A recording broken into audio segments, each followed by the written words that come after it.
បាទការប្រកួតនេះពិតជាមិនគួរជឿមែនបងប្អូនបាទ kickboxing ពាក់កណ្ដាលអាជីពបាទប្រកួតក្រហមនេះគឺវាយឲ្យប្រកួតជាង10 ម្ដងហើយរាប់ម្ដងប៉ុន្តែចុងបំផុតបងប្អូនទៅមើលវីដេអូបាទ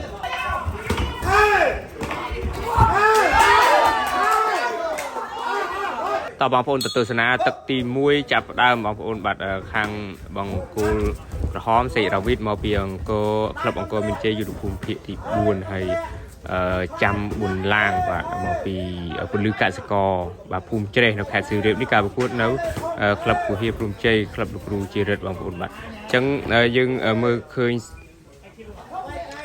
បាទបងប្អូនបានឃើញបាទប្រកួតក្រហមគឺមានព្រៀបខ្លាំងមែនទែនហើយឥឡូវខៀវប៊ុនឡាងគាត់ដកថយសិនដកថយហើយទាត់មួយហើយក៏បាទប្រើដៃបាទ kickboxing បងប្អូនដឹងស្រាប់ហើយគោលការណ៍គឺបទវិជាគឺបើចាប់វាយមកជង្គង់ហើយដកថយវិញគឺអត់មានអោបអត់អេញញ៉ាយទេគឺបើអត់ឲ្យប្រើកែងបាទនេះគឺបដាល់ពាក់កណ្ដាលជីបបងប្អូនណាគឺមានការប្រកាសតាមเพจលោកគ្រូជារិទ្ធអីហ្នឹងក្លឹបគុហាព្រំជ័យបងប្អូនអាចទៅទស្សនាបាននៅក្លឹបរបស់គាត់នៅផ្លូវទៅភ្នំក្រោមណាបាទតោះយើងមកទស្សនាតើប្រគល់ក្រហមឬក៏ប្រគល់ខៀវមានព្រៀបយ៉ាងណានោះគឺកន្លែងនេះគឺមកដៃពេញតែម្ដងបាទនេះទៅហើយ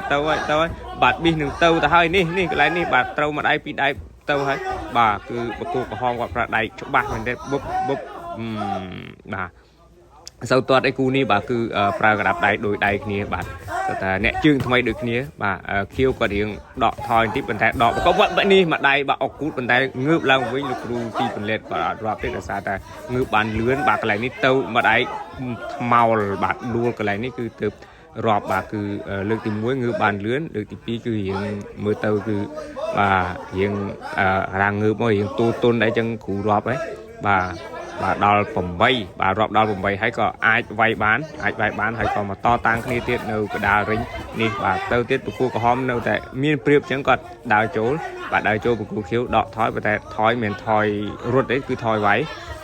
គូខៀវប៊ុនឡាងនេះមកដៃអុកគូទៀតប៉ុន្តែអីទេងើបមកលឿនគឺគ្រូអត់មានត្រូវរាប់ទេតោះមើលទៅរៀងបាត់បង់ស្មារតីរៀងសើ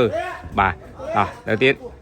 បាទគូក្រហមដៃចូលទាត់មួយជើងទាត់កាត់បាទគូខៀវជាទាត់កាត់បាទថយបន្តិចថយតែថយវាយមកថយឲ្យដៃគាត់ទៅណាក៏មិនមែនថយទៅនេះដកអុកជង្គង់មួយឲ្យប្រឡែងបាទបទវិជា kickboxing គឺអត់មានញ៉ៃញ៉ៃច្រើនទេបាទប្រើក្តាប់ដៃដូចគ្នាទៅវិញមកដូចដៃទៀតបាទទាត់កាត់មួយបាទទាត់កាត់2ហើយមកដៃកន្លែងនេះបងប្អូនហើយគុំធៀមបាទដួលថ្មោលហើយក៏រាប់ដល់8បាទរាប់បន្តរាប់គ្រូបន្តរាប់អត់រួចបាទទាត់ករៀតក្អមហើយត្រូវករៀតក្អម2ជើងហើយមានណាមួយដៃចំគុំធៀមទៀតគឺទៅតែម្ដងលទ្ធផលមិនគួរឲ្យជឿកលាប់ចាក់បាទ